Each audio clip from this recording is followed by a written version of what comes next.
இயேசுவில் பிரியமானவர்களே, தர்மியான நாளில் உங்கள் எல்லோரையும் தர்மியான திருத்தலத்தில் சந்திப்பதில் பெருமகிழ்ச்சி அடைகிறோம். Price the Lord.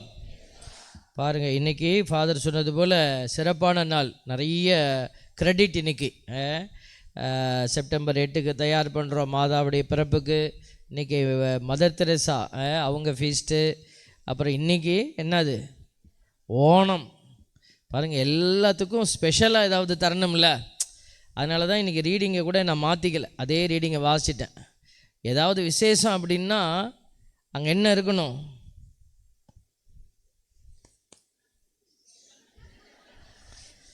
அதை இங்கே கொடுக்க முடியாது. அதனால தான் பைபிளில் ஆண்டவர் கொடுத்துட்டார். இன்றைக்கி புதிய மதுவை பழைய இதில் ஊற்றாத, பழசை தூக்கி புதுசில் ஊற்றாத, அதை இதில் ஊற்றி வச்சா தான் ஒழுங்காக இருக்கும் அப்படின்னு சொன்னார். அதனால் நிறைய பேருக்கு இது கேட்கும் போதே ஒரு மாதிரியாக இருக்கும் இல்லையா, மகிழ்ச்சியாக இருக்கும். இந்த மாதிரி ஒரு சரக்கை பற்றி இப்போ கேட்டாலே ஒரு சந்தோஷம். அப்படி மகிழ்ச்சி அடைஞ்சவங்களாம் சேர்ந்து சொல்லுங்கள், பிரைஸ் தி லார்ட். வர்றா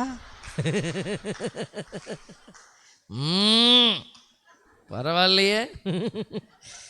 அதாவது மகிழ்ச்சி அடைகிறது பெருசு இல்லை, அதை இவ்வளோ தைரியமாக சொல்கிறாங்க பாருங்களேன். அதனால் பரவாயில்ல, நீங்கள் தெரியாமல் சொல்லியிருந்தாலும் பரவாயில்ல, அதை பற்றி கவலைப்படாதீங்க. மகிழ்ச்சியாக இருக்கிறது நல்லது தானே. இறைவார்த்தையை குறித்து நீங்கள் மகிழ்ச்சியாக இருப்பீங்க. அன்புக்குரியவர்களே, இன்றைக்கி நமக்கு ஒரு அருமையான செய்தியை கடவுள் இந்த நற்செய்தியில் வச்சுருக்கிறாரு. நமக்கு அவர் சரக்கை இந்த இதில் ஊற்றி வைக்கணும் அப்படின்லாம் சொல்கிறது அவருடைய நோக்கம் இல்லை. இது இயேசுவோட காலத்தில் இந்த திராட்சை ரசத்தை அவங்க நிறையா பயன்படுத்தினாங்க. அது அவங்களுடைய வாழ்வியல் முறைகளில் பயன்படுத்தக்கூடிய ஒரு இதாக இருந்தது. அதனால் அதை பற்றி அவர் பேசுகிறாரு. அதனால் நம்ம இதை தவறாக எடுத்துக்கொள்ளக்கூடாது. இது அந்த மாதிரி டாஸ்மார்க் ஐட்டத்தில் ஒரு ஐட்டமாக அதை பார்க்கக்கூடாது. இது அதனால் சரியான பார்வையில் பார்ப்போம். அதனால தான் 2 உதாரணம் கொடுக்குறாரு. புதிய ஆடையில் போய் பழைய ஆடையில் புதிய ஆடையை வெட்டி கொண்டு ஒட்ட முடியாது அப்படின்னு சொல்கிறாரு. அதே போல் திராட்சை ரசத்தை நம்ம புதிய இதை போய் பழசில் ஊற்றக்கூடாது, அது ஃபெர்மெண்டேஷன் ஆகும்போது அது வெடிச்சிடும் அப்படின்லாம் சொல்கிறார். இப்போ இதில் என்ன சொல்ல வர்றாரு இயேசு அப்படின்னா, இயேசு புதிய உடன்படிக்கையினுடைய அடையாளமாக இருக்கிறார். புதிய உடன்படிக்கையின் அடையாளம். அவர் புதிய திட்டங்களோட, புதிய ஆற்றலோட, புதிய ஒரு வழிமுறைகளோட அவர் உள்ள வர்றார். பழைய ஏற்பாட்டு காலத்தில் வாழ்ந்தவங்க பழைய ஏற்பாட்டினுடைய சட்டத்திட்டங்களோடு நிற்கிறாங்க. அப்போ 2க்கும் போட்டி இருந்துக்கிட்டே இருக்குது. அப்போ அவங்களால ஏற்றுக்கவே முடியல இயேசு சொல்கிறதெல்லாம். அதனால தான் இயேசு இதை சொல்கிறார். நீங்கள் நினைக்கிறதெல்லாம் மாற்றிக்கிறது ரொம்ப கஷ்டம்தான். நீங்கள் பழசுலேருந்து புதுசுக்கு வந்தால் தான் இந்த புதிய காரியத்தை பற்றி உனக்கு புரியும். இது 2ஐயும் ஒட்டு போடவே முடியாது. ஒன்று நீ அதை விட்டுட்டு இங்கிட்டு வரணும், இல்லை இங்கிட்டு விட்டுட்டு நீ அங்கிட்டே நிற்கணும். 2 ஒரு வழி தான் அப்படின்னு சொல்லிட்டார். இப்போ நமக்கும் அதே மாதிரி தான். இப்போ நிறைய நம்ம என்ன செய்வோம்னா, கோயில்களெல்லாம் பார்த்திங்கன்னா இந்த பாரம்பரியம், நம்மளுடைய கோயில் பாரம்பரியம், நம்ம திருச்சபை பாரம்பரியத்தை பற்றி பேசலை. சில பேர் அதில் கன்ஃபியூஸ் பண்ணிடுவாங்க. திருச்சபை சொல்கிற ட்ரெடிஷன் வேறு, நம்ம பங்கு தளத்தில் ஒரு பாரம்பரியம் இருக்கும், அதை பிடிச்சி வச்சுக்கிட்டு இருப்போம். எங்கள் பாரம்பரியம், எங்கள் கோயில் இப்படி தான் நடக்கும் அப்படின்னு சொல்லுவாங்க. இதெல்லாம் நம்ம மாற்றிக்கொள்ளணும். கடவுள் இன்றைக்கி ஒரு புதிய ஆசீர்வாதத்துக்குள்ளே நம்ம கூட்டிகிட்டு போகிறார். இப்போ எல்லாருக்கும் வெற்றி அடையணும் அப்படிங்கிற ஒரு ஆசை வரணும் மனசில். உங்களுக்கு இருக்குதா? வெற்றி அடையணும்னு ஆசை இருக்குதா? வெற்றி அடைஞ்சால் என்ன கிடைக்கும்? ஓட்டப்பந்தயத்தில் வெற்றி அடைஞ்சால் பரிசு கிடைக்கும். இப்போ நீங்கள் இந்த ப்ரேயருக்கு வந்திருக்கிறீங்க, இங்கே வெற்றி அடைஞ்சால் என்ன கிடைக்கும்? மத்தியானம் சாப்பாடு கிடைக்கும். ஃபாதர் சொன்னார் இன்றைக்கி ஓணம் ஸ்பெஷல். ஆனால் ஓணம் ஸ்பெஷலில் என்ன இருக்காது? ஆமாம், உயிர் கொள்ளுதல் இருக்காது, ஆடு மாடெல்லாம் சாகாது. அதனால் இன்றைக்கி பியூர் வெஜிடேரியனாக தான் இருக்கும். பாருங்கள், ஓணம் அப்படின்னாலே ஒரு கலகலப்பு இருக்கும். அவங்களாம் நிறைய அந்த கலர்ஃபுல் கோலம்லாம் போட்டு கொண்டாடுவாங்க. இன்றைக்கி எது கலர்ஃபுல் ஆண்டவருக்குன்னா, நீங்கள்லாம் வந்திருக்கிறது தான் கலர்ஃபுல் கடவுளுக்கு. Price the Lord. இன்றைக்கி ஓணத்தினுடைய ஸ்பெஷல் என்ன அப்படின்னா, அந்த இடத்துல கடவுளை மகிமைப்படுத்த வந்த நீங்கள் தான் ஆண்டவருடைய மகிமையான பிள்ளைகள் தான் ஆண்டவருக்கு special. Praise the lord. Hallelujah. ஆண்டவருடைய காரியத்தை நம்ம புரிந்து கொள்ளுகிற போது நமக்கு வெற்றி உண்டு. ஆண்டவர் இன்னைக்கு சொல்கிறாரு பார்த்தீங்களா, புதியதை ஏற்றுக்கொள்கிற மனநிலை உனக்குள்ளே வரணும். முதல் வாசகமும் அதை குறித்து தான் பேசுது. இயேசு யார் அப்படின்னு பேசுது. அவர் கற்புலனாகாத நம்முடைய எண்ணங்களுக்கெல்லாம் அப்பாற்பட்ட மிகப்பெரிய சக்தி.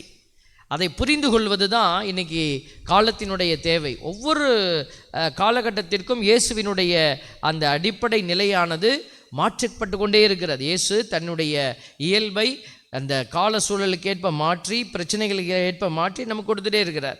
அப்போ மாற்றமே இல்லாமல் நான் இப்படியே இருப்பேன் அப்படின்னா அது கடவுளுடைய திட்டத்துக்குள்ளே வராது. புதிய ஏற்பாட்டு மக்கள் புதிய ஏற்பாட்டினுடைய அடையாளமாக நம்ம மாறணும்னு ஆண்டவர் விரும்புகிறார். அதனால தான் பைபிளில் ஆண்டவர் சொல்லியிருக்கிறார் பாருங்கள், தந்தையின் நிறைவே மகனாகி இயேசு கிறிஸ்து. தந்தையின் நிறைவே மகனாகி இயேசு கிறிஸ்து. சமீபத்தில் நான் என்னுடைய பசிலிக்கா, நான் சகாயமாதா பசிலிக்காவில் இருக்கிறேன். அங்கே ஒரு பிரசங்கம் வைக்க வேண்டியிருந்தது.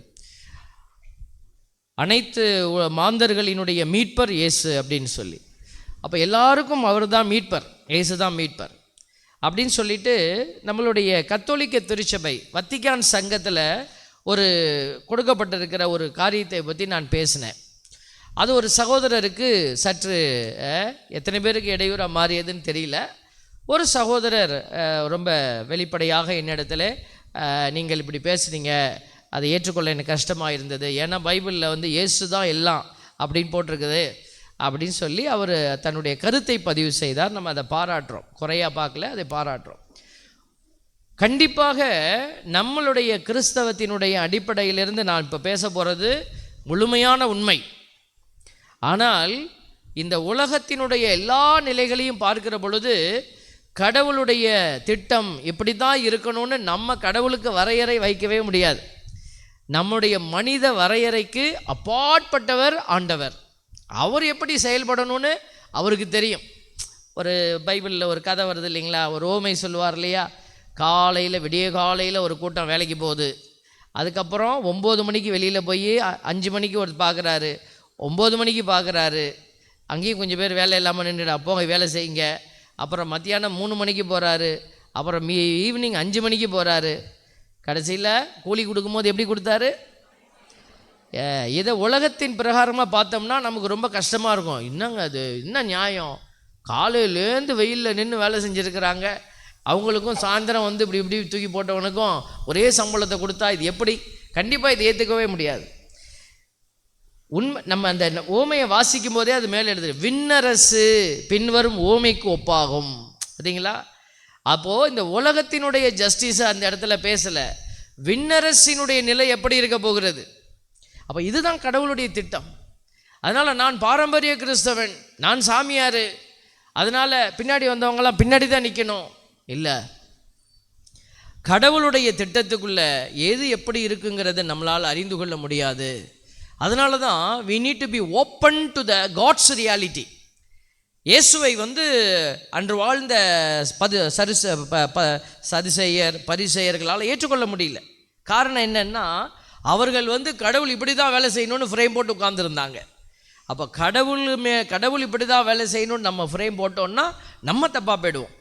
அதனால தான் நம்ம சொல்கிறோம். அதுக்காக நம்ம வந்து நம்மளுடைய மறை தவறு அப்படின்னு நம்ம ஒரு நாளும் சொல்லலை. அப்போ நம்ம மீண்டும் மீண்டும் வலியுறுத்தி சொல்வது எது அப்படின்னா இதுதான். தந்தையை நம்மளால் பார்க்க முடியாது, தந்தையை நம்ம ஒரு நாளும் பார்த்ததில்லை. ஆனால் தந்தையினுடைய நிறைவு யார் அப்படின்னா மகனாகிய இயேசு கிறிஸ்து. பிரைஸ் தி லார்ட், ஹல்லேலூயா. பாருங்க, தம் முழு நிறைவும் அவருள் குடிகொள்ள கடவுள் திருவுளம் கொண்டார். முதல் வாசகத்தில் இந்த வரி வரதை நம்ம பார்க்குறோம், தம்முடைய முழு நிறைவும். அப்போது இயேசு சொல்கிறாரு, என்னை பார்த்துட்டு தந்தையை எங்கன்னு கேட்டீங்கன்னா எப்படி? தந்தை என்னுள்ளும் நான் தந்தையிலும் இருக்கிறோம் அப்படி சொன்னார். இந்த வரிகள் சொல்லுது பாருங்க, தம் முழு, கடவுளுடைய தந்தையினுடைய முழு நிறைவும் இயேசு கிறிஸ்துவுக்குள் குடிகொள்ள கடவுள் திருவுளம் கொண்டார். இதைத்தான் இன்றைக்கி கடவுள் நமக்கு சிந்திக்க ஒரு வாய்ப்பு கொடுத்துருக்கிறாரு. இன்றைக்கி இந்த சிறப்பான நாளில் இந்த இயேசு கிறிஸ்து தந்தையினுடைய அடையாளமாக இருக்கிறாரு, முழு நிறைவின் அடையாளம் அவரு தான், வெளிப்பாடு, முழு வெளிப்பாடு அவரு தான் அப்படிங்கிறத நம்ம மறந்துடக்கூடாது. கொலோசையர் 1:15 எடுத்து வாசித்து பார்த்தீங்கன்னா, அவர் கற்புலனாகாத கடவுளது சாயல், படைப்பு அனைத்திலும் தலைப்பேறு. பார்த்தீங்களா, படைப்பனைத்திலும் தலைப்பேறு. அப்போ கட்புலனாகாத கடவுளது சாயல், நம்மளால் கண்டுபிடிக்க முடியாத, தொட்டு உணர முடியாத, பார்க்க முடியாத ஒரு அடையாளமாக இருக்கிற அந்த பிதாவின் சாயல் எங்கேயாவது வெளிப்பட்டு இருக்குதான்னா மகனிடத்திலே வெளிப்பட்டது. ஹல்லேலூயா, பிரைஸ் தி லார்ட். அதனால தான் சொல்கிறோம், மகன் தான் முழுமையான அந்த வெளிப்பாட்டின் அடையாளம். இதில் மாற்று கருத்து நமக்கு இருக்கவே முடியாது. ஆண்டவருடைய வார்த்தை 1 தீமோத்தேயு 3:16 சொல்லுது பாருங்க.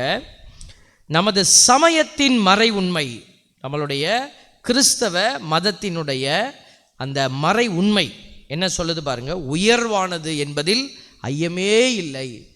மற்ற மதத்தெல்லாம் நம்ம குறை கூறலை. இந்த இடத்துல அவரவருக்கு அவங்களுடைய மதம் உயர்ந்தது. ஆனால் நாம் நம்பிக்கிட்டு இருக்கிற கிறிஸ்தவ சமயத்தினுடைய மறை உண்மை உயர்வானது என்பதில் ஐயமே இல்லை. அது எப்படி அது உயர்வானது?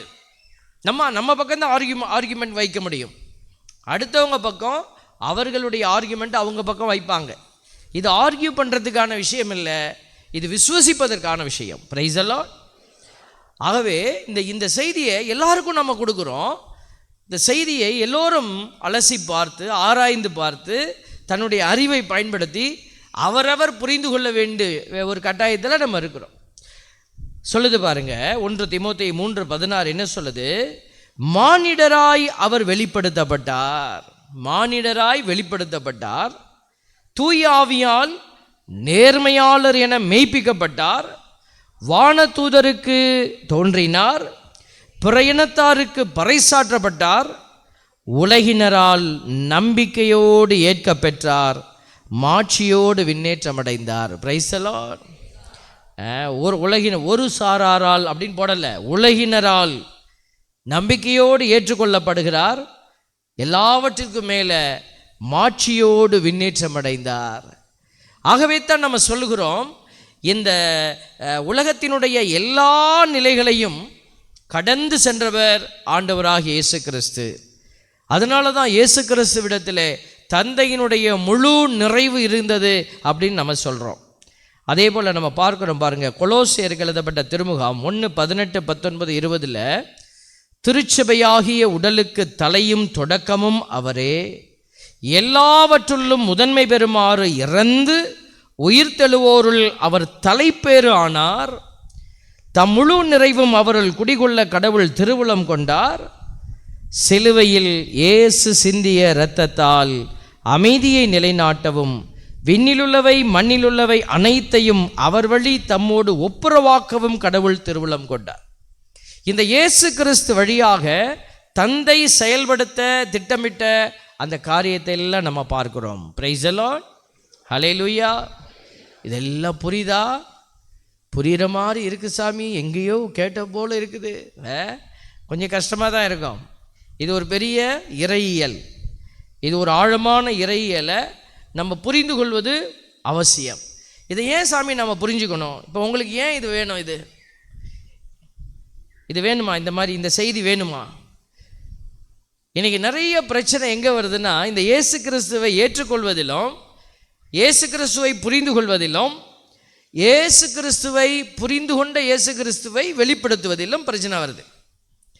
இப்போ இங்கே வந்திருக்கிற நாம் எல்லோருமே கிறிஸ்தவர்கள், கத்தோலிக்கர்கள் அல்லது வேறு எதையாவது சபையை சார்ந்தவர்கள் கூட இங்கே இருக்கலாம். நீங்கள் அப்போ நாம் புரிந்து கொண்டிருக்கிற அந்த இயேசுவினுடைய ஆழமான நிலை என்ன, அது எதற்கு என்னை அழைக்கிறது, இது நமக்கு தெரியணும். இது தெரிஞ்சால் என்ன சாமி? இது தெரிஞ்சு ஓடுனீங்கன்னா தான் சரியாக ஓடுவீங்க. பிரைஸ் எல்லாம், பிரைஸ் எல்லாம். ஒரு யூடியூப்பில் ஒரு வீடியோ வந்துச்சு, குட்டி பிள்ளைகளை வச்சு ஓட்டப்பந்தயம். எல்லோரும் என்ன பண்ணுறாங்க, எல்லோரும் நிற்க வச்சுருக்குறாங்க. ஒரு 7-8 பிள்ளைங்க நிற்கிறாங்க, குட்டி குட்டி பிள்ளைங்களாம். அநியமாக ரெடி பீப்புன்னு விசில் ஊதுறாங்க. இப்போ எங்கிட்டு ஓடணும்? எல்லாம் முன்னாடி ஓடணும். ஒருத்தர் மட்டும் பின்னாடி ஓடுறாரு. ஒரே ஒரு பையன் மட்டும் என்ன செய்கிறான், அவன் என்ன யோசிச்சான்னு தெரியல, பின்னாடி திரும்பி இந்த பக்கமாக ஓடுறான். எல்லோரும் சிரிக்கிறாங்க, எல்லாம் சொல்கிறாங்க, இப்படி ஓடுங்கிறாங்க. அவன் யார் பேச்சையும் காதில் வாங்கலை. அவன் தான் வேகமாக ஓடுறான், ஆனால் எங்கிட்டு ஓடுறான்? மாறி ஓடிக்கிட்டு இருக்கிறான். இப்போ அவனுக்கு பரிசு கொடுப்பாங்களா? சிரிக்கலாம், என்ஜாய் பண்ணலாம், குழந்தைங்க தானே அப்படின்னு. இப்போ நம்மளுடைய ஓட்டத்தையும் நம்ம பார்க்கணும் இல்லையா? அப்போ நம்ம சரியாக தான் ஓடுறோமா, நம்ம ட்ராக்கில் ஓடுறோமா, அவங்க கொடுத்த விதிமுறைகளின்படி ஓடுறோமா? அப்போ தான் பரிசு. திருவெளிப்பாடு 3:21 எடுத்து வாசிங்களே. என் குட்டி பிள்ளை இன்றைக்கி முன்னாடி உட்காந்துருக்குது ஒரு பிள்ளை. Very good. பைபிள் வேறு கையில் வச்சுருக்கிறாரு குட்டி பிள்ளை, பைபிள் வேறு கையில் வச்சுருக்கிறாங்க. சந்தோஷம். திருவெளிப்பாடு 3:21 அவருக்கு தெரியுது எங்கே எடுக்கணும்னு. சில பேர் திருவெளிப்பாடணுன்னு பழைய ஏற்பாட்டை போய் புரட்டிட்டு கிடப்பாங்க. நான் வெற்றி பெற்று என் தந்தையின் அரியணையில் அவரோடு வீற்றிருப்பது போல வெற்றி பெறும் எவருக்குமே எனது அரியணையில் என்னோடு வீற்றிருக்கும் உரிமை அளிப்பேன். Price the Lord. அப்ப எவ்வளோ பெரிய பெருமை பாருங்களேன். அப்போ கடவுள் சொல்ற அந்த வார்த்தை பாருங்க, நான் வெற்றி பெற்று. இயேசு சும்மா போய் தந்தையின் வலப்புறத்தில் உட்காந்துக்கல. என்ன செய்துட்டு வெற்றி அடைஞ்சு தான் அவர் அந்த இடத்துல போய் உட்கார்ந்துருக்கிறாரு. அப்போ நீங்கள் யாராக இருந்தாலும், நாங்கள் யாராக இருந்தாலும், அதான் சொல்லுவேன் இல்லைங்களா, சாமியாரெல்லாம் செத்தா நேராக மோட்சம் அப்படின்னு சொல்ல, அதெல்லாம் உண்மை கிடையாது. சாமியாராக இருந்தாலும் சரி, சிஸ்டராக இருந்தாலும் சரி, பூசை வைக்கிறீங்க, நீங்கள் பீடத்தில் நிற்கிறீங்க, அங்கேயா இருந்தாலும் சரி, லுங்கியாக இருந்தாலும் சரி, செய்ய வேண்டியதை கரெக்டாக செஞ்சால் தான் தராசை கடவுள் கரெக்டாக பிடிப்பார். Price the Lord. இப்போ கடவுள் உங்களுக்கு தராசை தூக்கி பிடிச்சாருன்னா மோட்ச கணக்கு உழுவுமா, நரக கணக்கு உழுவுமா? ஆசை இருக்கலாம் மோட்சத்துக்கு தானே, ஆனால் கணக்கு எங்கே விழுவும்? தராசை பிடிச்சி ஓகே நீ பாஸ் உள்ளே போன்னு சொல்லுவாரா, இல்லை ஆண்டவர் உன்னை பேர்னு பார்ப்பாரா? நான் வெற்றி அடைஞ்சிருவேன் சாமி, நான் ஜெயிச்சிருவேன் அப்படிங்கிறவங்க சொல்லுங்கள் பார்ப்போம். Price the Lord. சத்தம் வருது, கை மட்டும் தூக்க முடியலையே, நல்லா தூக்கி சொல்லலாமா?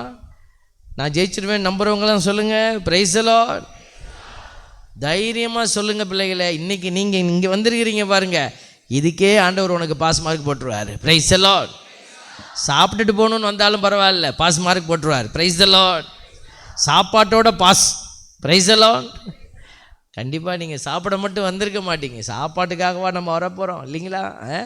நான் சும்மா நகைச்சுவைக்காக சொல்கிறேன். அதுக்கு முன்னாடி என்ன நடக்குது? இவ்வளோ உங்களை உட்கார வச்சு நெருக்குன்னு நெருக்கி கழுத்தை பிடிச்சி நசுக்கி இதெல்லாம் வார்த்தைங்கிற வல்லமை உள்ளுக்குள்ளே திணிச்சு, அதனால தான் சொல்கிறேன், இது ஒரு பாலைவன அனுபவம். ஜெப நேரங்கள் எல்லாம் பாலைவன அனுபவம்.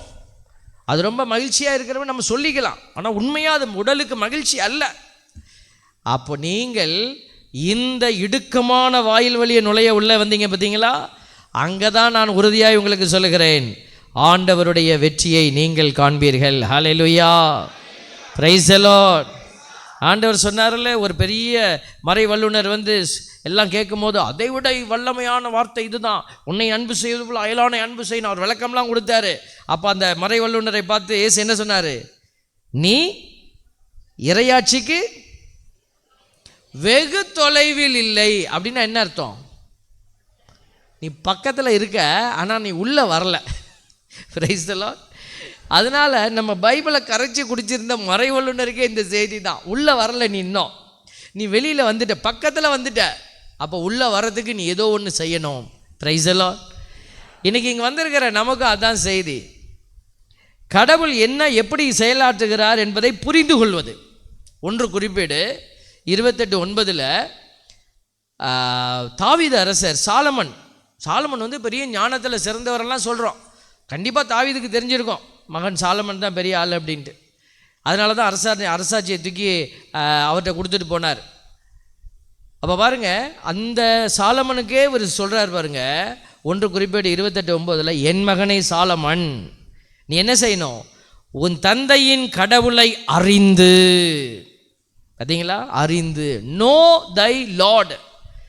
இந்த பழைய ஏற்பாட்டில் இது ரொம்ப முக்கியமான ஸ்லோகன். உன் கடவுளை நீ முதல்ல அறியணும். இன்றைக்கி நம்மக்கிட்ட இருக்கிற பிரச்சனை என்னென்னா, நம்ம கடவுளை அறியாத ஒரு நிலையில் நம்ம என்ன செய்கிறோம்? பயணித்து கொண்டு இருக்கிறோம். நம்ம விரும்புகிறதெல்லாம் செய்கிறோம். கடவுளுடைய பெயரால் நான் என்ன விரும்புகிறேனோ அதை செய்வேன். கடவுள் இதை ஏற்றுக்கணும் இல்லை. கடவுள் என்ன விரும்புகிறாரு? குரு விரும்புகிறத எவன் செய்கிறானோ அவன் தான் சீடன். தான் விரும்புகிறத கொண்டு போய் கொடுக்குறவன் பக்தன். இன்றைக்கி பக்த நிலையில் நிறைய பேர் இருப்பாங்க. இன்றைக்கெல்லாம் நிறைய பக்த கோடிகள் எல்லாம் சீசன் ஆரம்பிச்சிருச்சு. எல்லோரும் என்ன செய்கிறாங்க? காவி உடுத்தி எல்லாம் வேளாங்கண்ணிக்கு நடக்க ஆரம்பிச்சிட்டாங்க. இந்த பயணம் என்ன பயணம் இது? எத்தனை நாள் பயணம்? ஒரு வார பயணம், 10 நாள் பயணம். அவங்க காவி உடுத்தினதுலேருந்து கணக்கு பண்ணுனா 30 நாள் பயணம், 40 நாள் பயணம், திருப்பயணம் அத்தோடு முடிகிறது அவங்களுக்கு. தேவ பிள்ளைகளே, உண்மையான திருப்பயணம் என்பது 10 நாளோ 20 நாளோ 30 நாளோ முடிவடைகிறது அல்ல. நீ பிறந்த நாளிலிருந்து நீ பயணித்து கொண்டிருக்கிற இந்த பயணம்தான் உண்மையான பயணமாக மாறணும். Price the Lord. இதுதான் கஷ்டம். வாழ்நாள் முழுதா ஒரு கணவன் மனைவி தங்களுக்கே கை கொடுத்த அந்த கணவன் மனைவிக்கு உண்மையுள்ள பிள்ளைகளாக, குடும்பத்திற்கு உண்மையுள்ளவர்களாக வாழ்கிற அந்த வாழ்க்கை பயணம் இருக்கு பாருங்க, அதுதான் உண்மை பயணம். Price the Lord.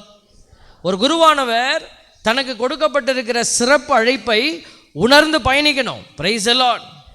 இன்றைக்கி காலையில் எனக்கு ஒரு பூசை, என்னுடைய பங்கில் எனக்கு 3 ஃபாதர்ஸ் இருக்கிறோம், ஆளுக்கு ஒரு பூசை நாங்கள் பிரிச்சுப்போம். அதனால் இன்றைக்கி நான் சாயந்தரம் பூசை வைக்க வேண்டியது, காலை பூசை வச்சுட்டு நான் வந்துட்டேன். 1/2 மணி நேரம், 5:30 மணிக்கு பூசை, 6 மணிக்கு பூசை முடிஞ்சிருச்சு. அதோடு என்னுடைய டியூட்டி ஓவர்.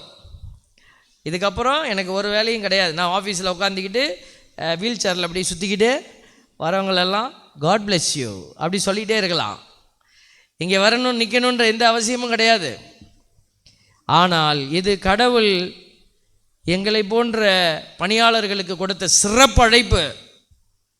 இந்த அழைப்பை நாங்கள் எடுத்து ஓடித்தான் ஆகணும். Praise the lord. ஹல்லேலூயா. நம்முடைய பிரதர் நல்லா பாடுறாரு, இங்கே நின்றுக்கிட்டு சாமி பாட்டு பாடிக்கிட்டு இருக்கிறாரு, ஹல்லேலூயான்னு. இதே இவர் போய் சினிமா கொட்டாயில் உட்காந்து பாடினாருன்னா, அங்கே போய் ஒரு ஷூட்டிங் ஸ்பாட்டில் நின்றுக்கிட்டு நிலா அதுவானத்து மேலே அப்படின்னு பாடினாருன்னா அவருக்கு நிறைய காசு. அல்லேலூயான்னு பண்ணால் ஒன்றும் வராது. ஆனால் அதுதான் அழைப்பு. Praise the lord. ஹல்லேலூயா. நீங்களும் இந்த இடத்துல உட்காந்துருக்கிற நேரம் போய் என்ன செஞ்சுருக்கலாம்? ஒரு வேலையை பார்த்துருந்தீங்கன்னா 500 1000 சம்பாரிச்சு விடலாம்.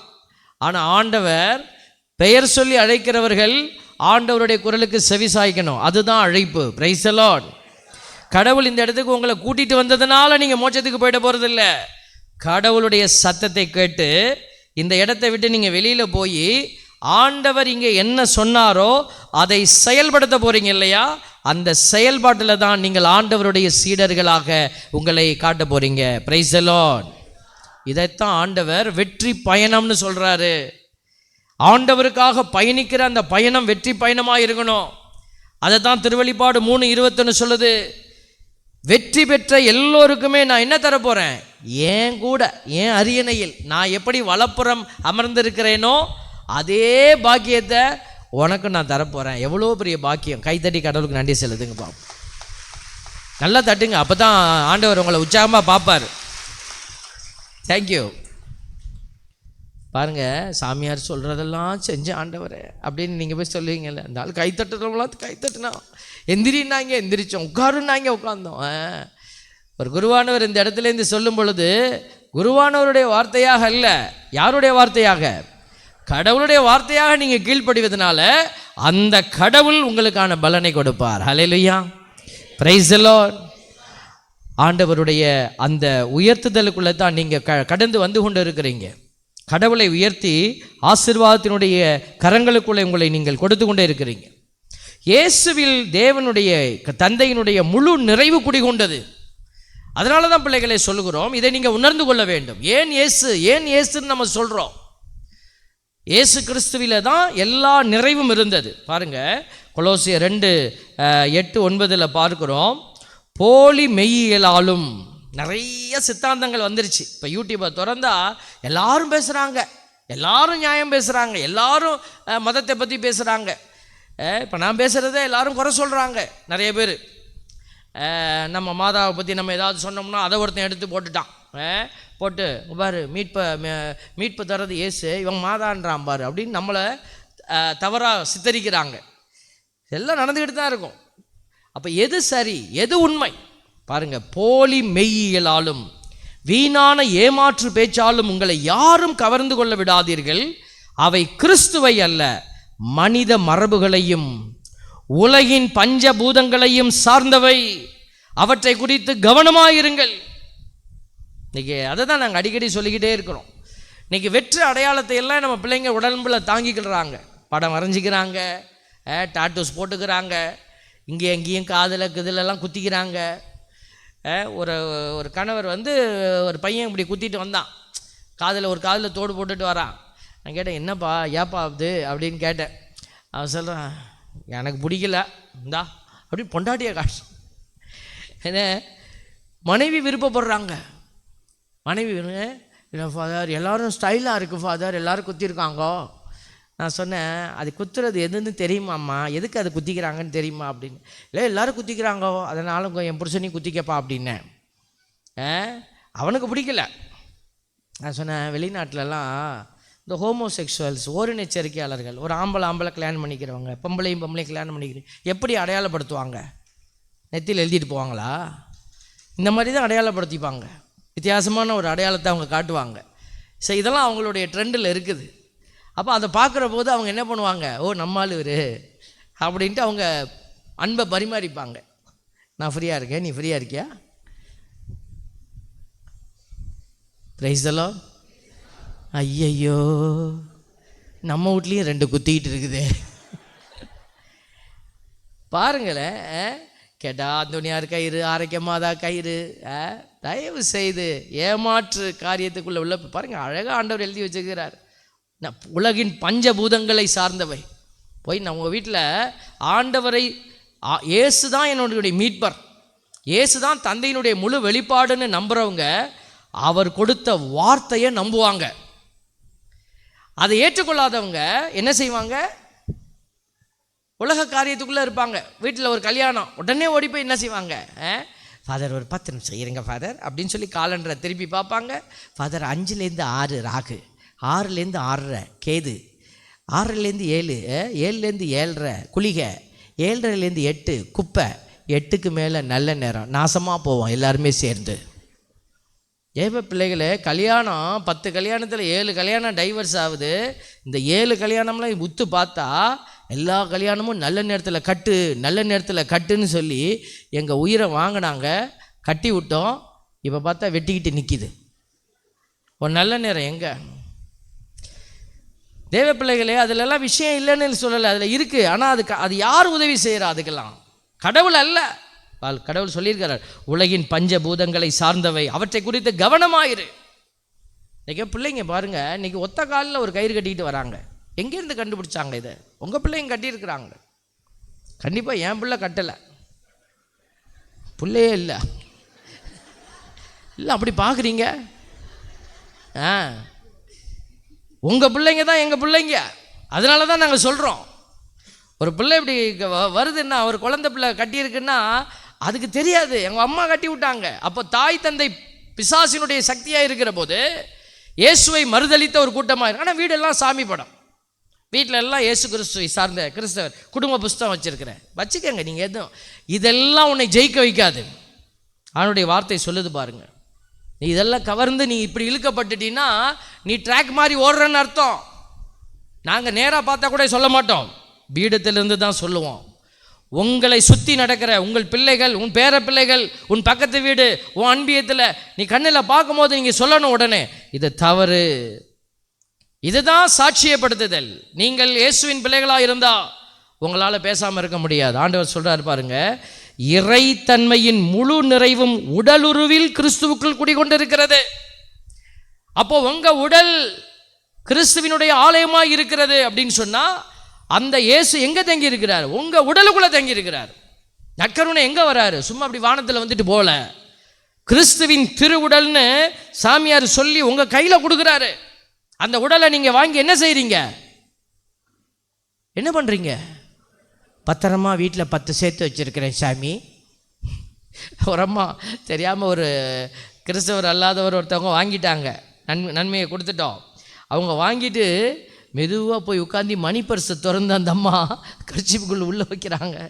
நம்ம பார்த்துட்டு ஏம்மா கேட்கக்கூடாது, அப்புறம் வாங்க யார் நீங்கள் அப்படின்னு கேட்டால் அவங்க கிறிஸ்தவர் அல்லாதவர். பாருங்கள், அவங்களுக்கு என்ன, வீட்டில் பிள்ளைகளுக்கு கொண்டு போய் பகிர்ந்து கொடுக்கணுமா. பாருங்கள், நல்ல உள்ளம் பாருங்களேன். நமக்கு தான்ப்பா, நம்ம கொடுக்கக்கூடாது, நமக்கு தெரியும் அவங்களுடைய நல்ல உள்ளம் அப்படி. ஆனால் ஆண்டவருடைய அந்த உள்ளம் பாருங்க, தன்னை பிரித்து வைத்து கொள்ள இல்லை கடவுள், நற்கருணை. யூக்கரிஸ்ட்னு சொல்கிறோம் பாருங்களேன், அந்த வார்த்தையை உடைச்சி பாருங்க. யூ காரிஸ், காரிஸ்னா கருணை, யூனா குட், யூனா குட், காரிஸ்னா கருணை. அப்போ பாருங்க, இந்த வார்த்தையினுடைய இணைப்பு தான் நல்ல கருணை. பிரிச்சிங்கன்னா அதை தான் நற்கருணை.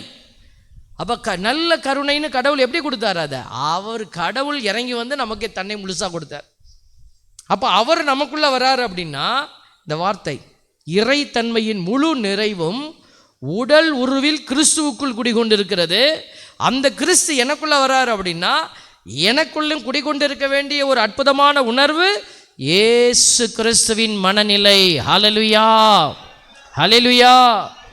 அப்போ இயேசு கிறிஸ்து தன் முன்னால் தவறு செய்கிற பிள்ளைகளை பார்த்துட்டு கண்ணை மூடிட்டு போகல, எல்லாரையும் காப்பாற்றணும்.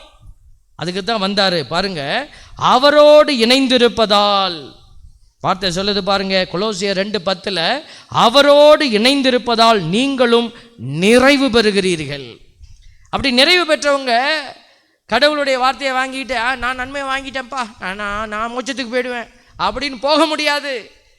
ஏன்னா அவருக்குள் இருந்த ஆவி அவருக்காக பேசல, அவருக்குள் இருந்த ஆவி தந்தைக்காக போராடியது, தந்தை தன்னிடத்தில் ஒப்படைக்கப்பட்ட மக்களுக்காக போராடியது. 2 பேத்துக்காகத்தான் இயேசு சாமி இந்த பூமியில் வந்து நின்னார்.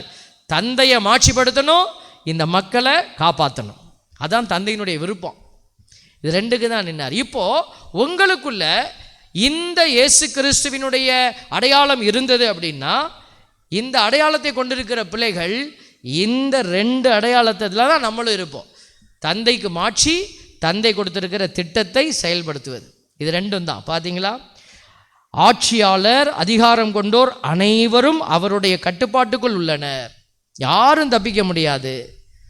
அதனால தான் சொல்கிறோம் பிள்ளைங்களே, யோவான் நற்செய்தி 1:14 சொல்லுது பாருங்க, வெற்று அடையாளங்கள் அல்ல. இந்த சில சுருவங்கள் எல்லாம் கூட அடையாளத்துக்கு தான் வைக்கப்பட்டிருக்கிறது. இவைகள் வந்து நம்மளை காப்பாற்ற முடியாது. உன்னை காப்பாற்ற உள்ளவர் வல்லமை எது? ஆண்டவருடைய வார்த்தை. ஹல்லேலூயா, பிரைஸ் தி லார்ட். வாக்கு மனிதரானார். பார்த்தீங்களா? இந்த படம் மனிதரானார், இந்த சுருவம் மனிதரானார் இல்லை, வாக்கு மனிதரானார். அதனால தான் சொல்கிறோம், நம்ம இந்த வெளி அடையாளங்களில் இவ்வளோ அக்கறை காட்டக்கூடிய நீங்கள் வார்த்தைக்கு எவ்வளோ அக்கறை காட்டுறீங்க. இப்போ இயேசு நம்மளோட எப்படி தங்கி இருக்கிறார்? அருட்சாதனங்கள் வழியாக தங்கி இருக்கிறார், நம்மளோட தொடர்பு கொள்கிறாரு. இப்போ அருட்சாதனம் இல்லை, வீட்டில் இருக்கிறீங்க, எப்படி நீங்கள் ஆண்டவரோட தொடர்பு கொள்ள முடியும்? இறை வார்த்தை வழியா. Price the Lord. எப்போ நீங்கள் பைபிளை கையில் தூக்குறீங்களோ அப்போ நீ ஆண்டவரோட தொடர்பில் இருக்கிற. Price the Lord. நீங்கள் டெய்லி ஒரு 10 வரி வாசிச்சிங்கன்னா போதும், நீ ஆண்டவரோட தொடர்பில் இருக்கிற. ஒரு சில பெற்றோர்கள் வந்து ரொம்ப அழுகுறாங்க, என் பிள்ளை கோயிலுக்கு டெய்லி வருவான் ஃபாதர், சின்ன பிள்ளையாக இருக்கும் போது கூடவே வருவான் ஃபாதர், பூச உதவி செய்வான் ஃபாதர், என் பிள்ளைங்க பூச உதவியெல்லாம் செய்யும். இப்போது கொஞ்சம் வளர்ந்துட்டாங்க, சொல்ல பேச்சு கேட்கல, அவங்க கோயிலுக்கு வர்றதை வெறுப்பாக நினைக்கிறாங்க, கோயிலுனாலே கோவம் வருது. ஏன் என்ன நடந்துச்சுன்னு தெரியல. என்ன நடந்துச்சுன்னா, நீங்கள் வலுக்கட்டாயமாக கழுத்தை பிடிச்சி இழுத்துட்டு வந்தீங்க, உங்களை திருப்திப்படுத்துறதுக்காக வந்தாங்க. இப்போ அவங்களுக்கு ஒரு பவர் கிடச்சிருச்சு, அப்போ அவங்க பவர் வேலை செய்ய ஆரம்பிச்சிருச்சு. அப்போ அவங்களுக்குள்ளே நீங்கள் என்ன பவர் வைக்கலை? இயேசுவின் பவர் வைக்கலை, வார்த்தை என்கிற பவரை நீ வைக்கலை. இந்த வார்த்தை என்கிற வல்லமை வைக்கப்படாததுனால, இயேசு என்கிற வல்லமை அந்த பிள்ளைகளுடைய இதயத்தில் இல்லாததுனால அவர்கள் வெற்றி கனியை பறிக்க முடியாமல் போராடுறார்கள். Price the Lord. 2 பேர் கவுன்சிலிங் வராங்க, டைவர்ஸ் போகிறாங்க, கணவன் மனைவி, கையில் ஒரு குழந்தை இருக்கிறது. பாருங்க, கணவன் நல்லா ஸ்மார்ட்டாக இருக்கிறாரு, படிச்சிருக்கிறாரு, நல்ல வேலை, கை நிறைய சம்பாத்தியம். மனைவி நல்லா பியூட்டிஃபுல்லாக இருக்கிறாங்க, கை நிறைய சம்பாத்தியம். ஒரே ஜாதியில் கல்யாணம் பண்ணிக்கிட்டாங்க. குழந்தை இல்லைங்கிற பேச்சுக்கு இடம் இல்லை, குழந்தையும் பிறந்துருச்சு. அதுவும் நல்லா க்யூட்டாக இருக்குது பேபி, சொந்த வீடு எல்லாம் இருக்குது. ஆனால் 2 பேரால் வாழ முடியல. இப்போ இங்கே என்ன பிரச்சனை? கருத்து வேறுபாடுன்னு சொல்லிக்கிறோம். ஆனால் அங்கே என்ன பிரச்சனை தெரியுமா? இயேசு கிறிஸ்து அவர்கள் வாழ்க்கையில் இல்லை. அவர்கள் எல்லாம் வச்சிருக்கிறாங்க, இயேசு எனக்கு வேணும்னு அவங்க நினைக்கல. இயேசு தான் தந்தைக்கும் இந்த உலகத்திற்கும் நடுவே நின்று நம்மை இணைக்கிற இணைப்பாளர். இந்த இயேசுவினுடைய வல்லமை எங்கே இல்லையோ அங்கே பிளவு, இயேசுவினுடைய ஆற்றல் எங்கே இல்லையோ அங்கே ஒரு விதமான குழப்பம். அதனால தான் நம்ம இதை சொல்கிறோம் பாருங்களேன். இயேசுவே இந்த தந்தையினுடைய வெளிப்பாடு என்பதை நீங்கள் மறந்துடக்கூடாது. குடும்பங்கள் சிதையுது அப்படின்னா நீங்கள் போய் நின்றுக்கிட்டு ஒழுங்காரு, இப்படி இரு, அப்படி இருன்னு நீங்கள் உங்கள் வார்த்தையை போட்டிங்கன்னா ஜெயிக்காது.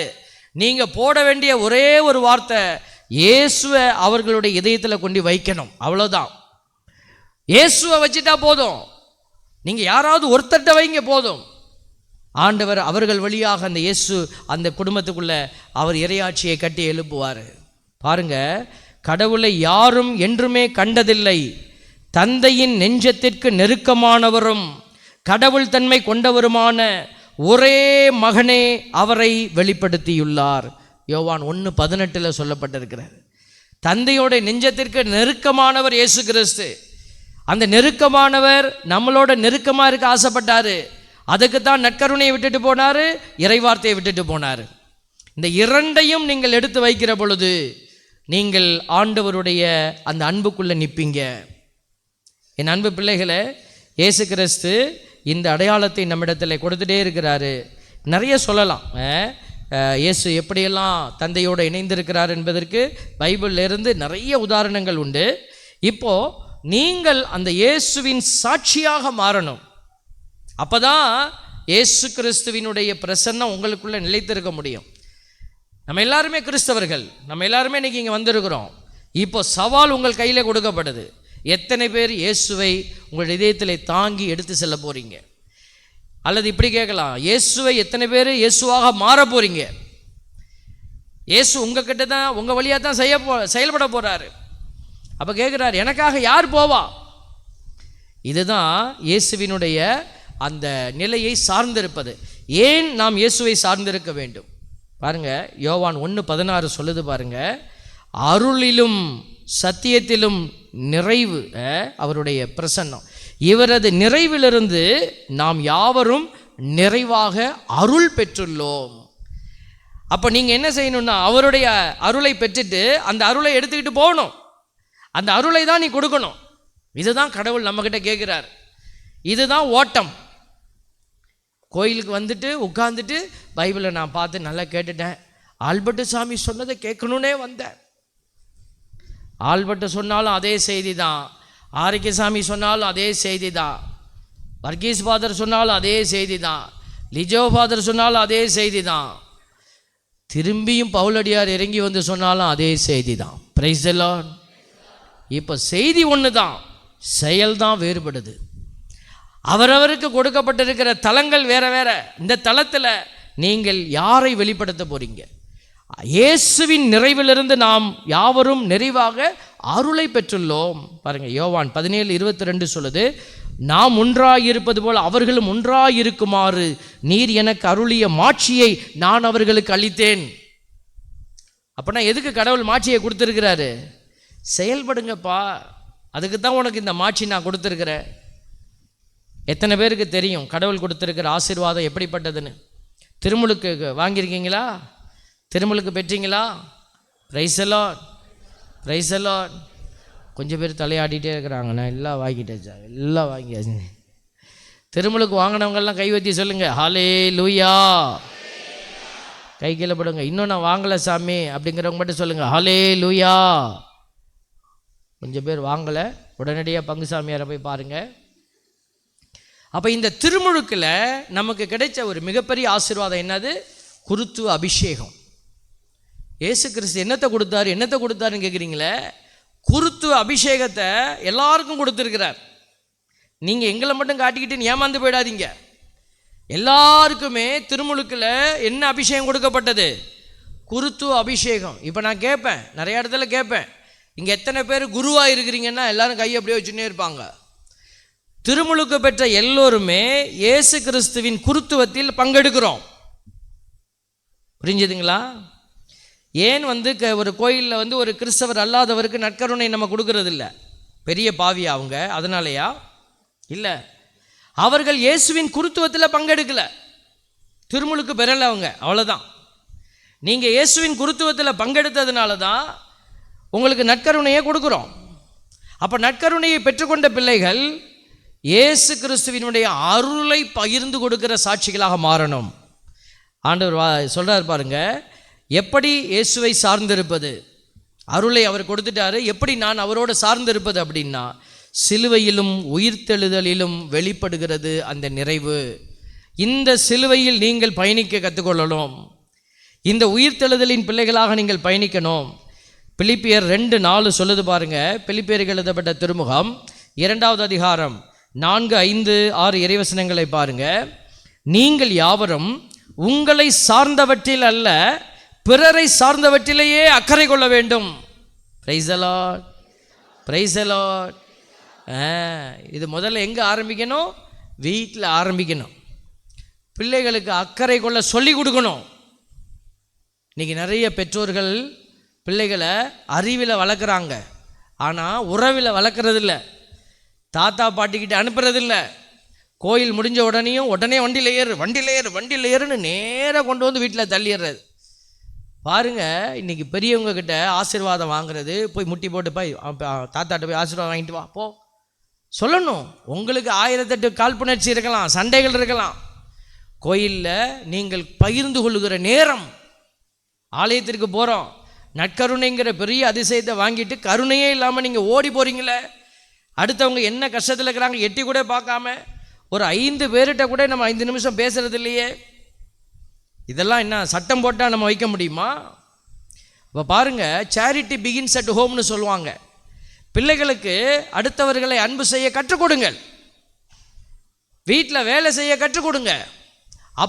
அம்மா சொல்ல முடியாது, என் மேலே இறக்கப்படுப்பா, என் மேலே இறக்கப்பட்டு அம்மா சொல்ல முடியாது. அப்பா சொல்லி கொடுக்கணும். அம்மா எவ்வளோ வேலை செய்கிறாங்க, நம்ம அம்மாவுக்கு ஹெல்ப் பண்ணணும்னு அம்மாவுக்கு தெரியாமல் அப்பா சொல்லி கொடுக்கணும். அப்பாவுக்கு தெரியாமல் அம்மா சொல்லி கொடுக்கணும். அப்பா நமக்காக எவ்வளோ வேலை செய்கிறாங்க. அப்பாவுக்கு நம்ம வந்தோடனையும் சாயந்தரம் வந்த உடனேயும் அவர் அட்டன் பண்ணணும். அவருக்கு ஒரு காஃபி போட்டு கொடுக்கணும். உடனே ஓடி போய் நீங்கள் தண்ணி கொடுக்கணும். இதெல்லாம் சொல்லி கொடுக்கணும். உங்கள் பங்கில் ஒரு சாமியார் ஒருத்தர் இருப்பார். நான்லாம் பங்குகளுக்கு போகிறப்ப எங்களுக்கு ஒரு வேதனை என்னென்னா, நானும் போய் 1 வருஷம் ஆச்சுங்க, இன்னும் சில பேரை பார்க்கவே இல்லை. அவங்க என்ன குற்றச்சாட்டு வைப்பாங்க, இந்த சாமியார் எங்கள் வீட்டுக்கு வந்து என்னை பார்க்கல அப்படின்வாங்க. ஓகே, நான் போய் சாமியார் மக்களை பார்க்கலைங்கிறது என்னுடைய குற்றச்சாட்டாக வைத்து கொள்வோமே. அந்த மனிதர்களுக்கு, அவர்களுக்கு நான் ஒரு ஆள் தானே, எனக்கு தானே 1000 பேர். அந்த நபருக்கு நான் ஒரு ஆள் தானே. 1 வருஷத்தில் எங்கேயாவது ஒரு நாள் குடும்பமாக அவங்க பார்த்துருக்கலாம்ல. நீங்கள் போய் பார்த்துருக்கீங்களா உங்கள் பங்கு சாமியாரை? பார்க்கல, பார்க்கணும் தான் நதிக்கிற சாமி வேலை. தேவ பிள்ளைகளே, காரணத்தை சொல்லிட்டு நீங்கள் தப்பிச்சிக்க முடியாது. சின்ன சின்ன விஷயங்கள் பாருங்களேன். நான் டச் பண்ணுறதெல்லாம் ரொம்ப சாதாரண விஷயம். ஏன் அவள் வர வேண்டியது தானே, ஏன் நம்ம போகல, ஏன் போகல, ஏன் நம்ம ஃபோன் பண்ணி என்ன நல்லா இருக்கியான்னு கேட்க வேண்டியது தானே. தேவ பிள்ளைகளை யோசிக்கணும். இன்றைக்கி சமூகம் பின்தங்கி போய்கிட்டே இருக்குதுன்னா அது எங்கே? உறவில் தான். ஆண்டவர் கொடுக்க விரும்புகிறது இந்த சிலுவை அப்படிங்கிறது எங்கே இருக்குன்னாக்க, இயேசுடைய மனநிலையை நம்ம சார்ந்து வாழணும். இயேசு இறங்கி வந்துட்டார். கடவுள் விண்ணகத்தை பிடித்து கொண்டிருக்கல. பாருங்களேன், பிலிப்பியர் அவர் சொல்கிறார் பாருங்க, கிறிஸ்து இயேசு கொண்டிருந்த மனநிலையே உங்களில் இருக்கட்டும். கடவுள் வடிவில் விளங்கிய அவர் கடவுளுக்கு இணையாயிருக்கும் நிலையை வலிந்து பற்றி கொண்டிருக்க வேண்டியதொன்றாக கருதவில்லை. ஆனால் தம்மையே வெறுமையாக்கி அடிமையின் வடிவை ஏற்று மனிதருக்கு ஒப்பானார். மனித உருவில் தோன்றி சாவை ஏற்கும் அளவுக்கு, அதுவும் சிலுவை சாவை ஏற்கும் அளவுக்கு கீழ்ப்படிந்து தம்மையே தாழ்த்தி கொண்டார். இந்த இயேசுவின் மனநிலை நம்மகிட்ட இருந்தால் உங்கள் ஓட்டம் சரியான ஓட்டம், வெற்றி அடைஞ்சிருவீங்க. Price the Lord. இதில் ஏதாவது பிசகு இருக்குது, நீங்கள் இதில் ஒரு நியாயத்தை வச்சுக்கிட்டு நீங்கள் பேசிக்கிட்டு இருக்கிறீங்கன்னா உங்கள் ஓட்டம் தப்பானது.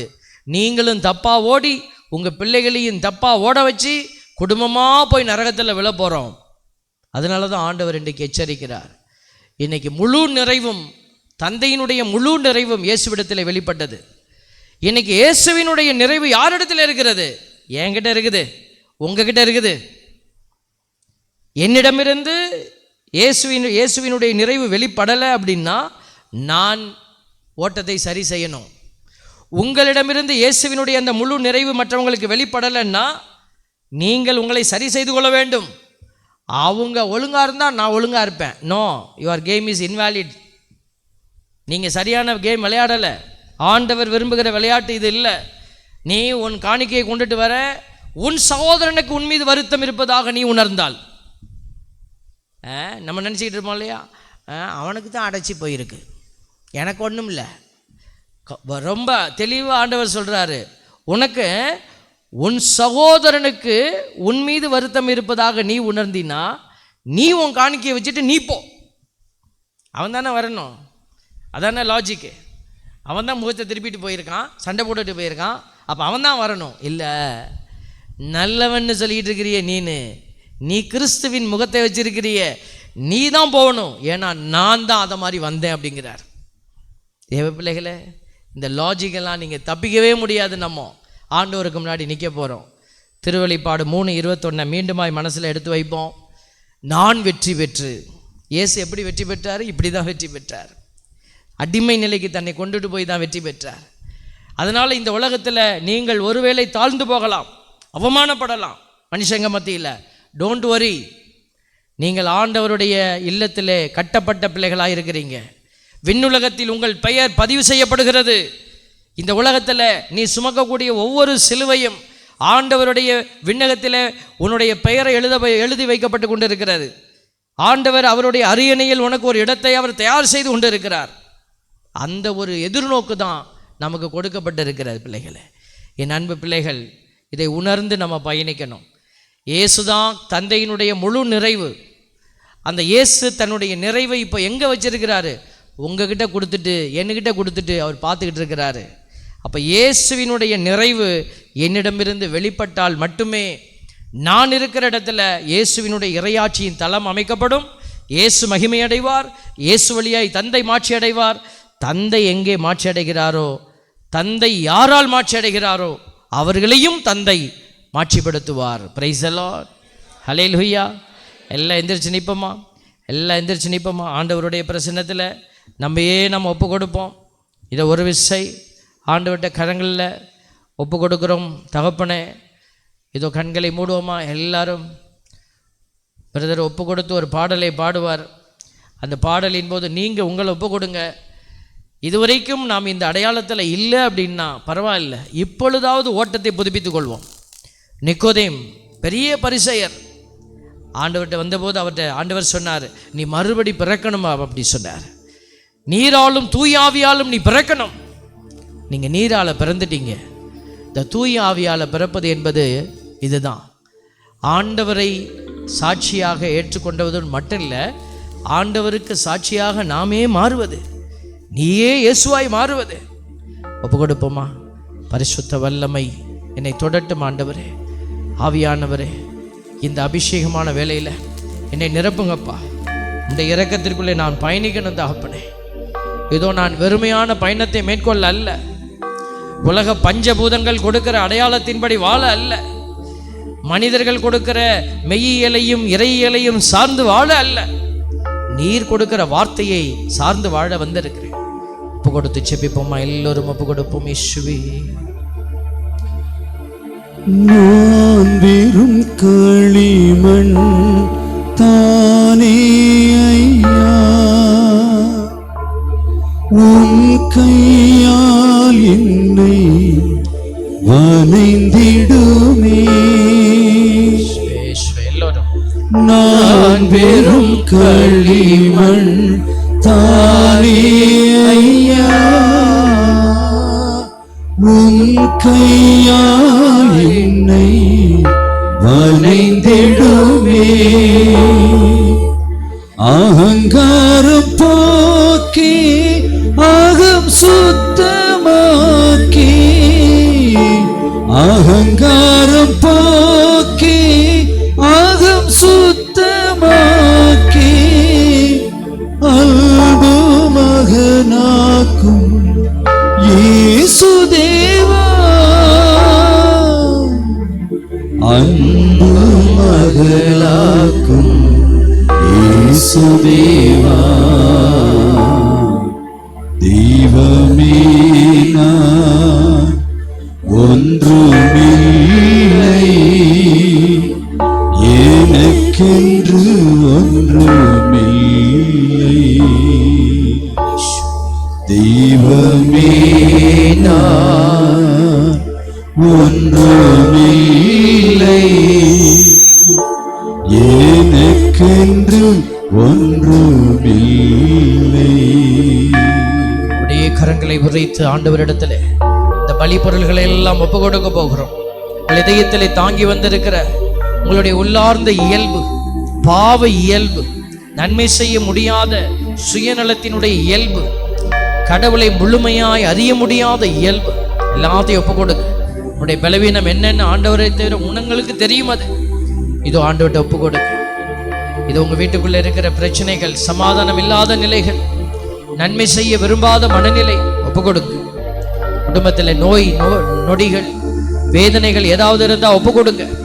கணவன் மனைவியிடத்திலே ஒரு உறவு சிக்கல் இருந்தா ஒப்பு கொடுங்க. பிள்ளைகளோடு உறவு சிக்கல் இருந்தா ஒப்பு கொடுங்க. எல்லாவற்றையும் ஆண்டவர் இப்பொழுது மாற்றி தர போகிறார். கண்களை மூடி கரங்களை விரித்து ஆண்டவரிடத்திலே ஒரு விஷயம் ஒப்பு கொடுத்து செபி. எங்கே இருவர் மூவர் என் நாமத்திலே கூடி செபிக்கிறீங்களோ அங்கே நான் இருக்கிறேன் என்று சொன்னவர் ஆண்டவர் உன் அருகே நின்று கொண்டிருக்கிறார். நீ பேசு மகனே, மகளே, நீ பேசு. ஆண்டவரே என்று கூப்பிடு. பரிசுத்த வல்லமையின் இருப்பிடமாய் இருக்கிறவரே, இதோ இந்த இடத்தை இருப்பிடமாய் தெரிந்து கொண்டீரே. இதோ பிள்ளைகள் முன்பாக நாங்கள் ஒப்பு கொடுக்க இருக்கிற இந்த காணிக்கை பொருள்களோடு பிள்ளைகளுடைய இதயத்தையும், அவருடைய வேதனை வலிகள், அவருடைய போராட்டங்கள், அவருடைய பரிசுத்த வாழ்க்கைக்கான எதிர்பார்ப்புகளை எல்லாம் ஒப்பு கொடுத்து செபிக்கிறோம். இந்த திருப்பலியினுடைய நிறைவு பிள்ளைகளுக்கு ஆசீர்வாதமாய் அமைவதாக. ஆண்டவர் தாமே இந்த காணிக்கைகளோடு வந்திருக்கிற எல்லா பிள்ளைகளையும் காணிக்கையாய் ஏற்று நிறைவை நோக்கி வழி நடத்துவீராக. இயேசுவின் நாமத்திலே மன்றாடி செபிக்கிறோம். ஜெபம் கேளும் எங்கள் நல்ல பிதாவே. எல்லோரும் சொல்லுவோம் ஆமென்.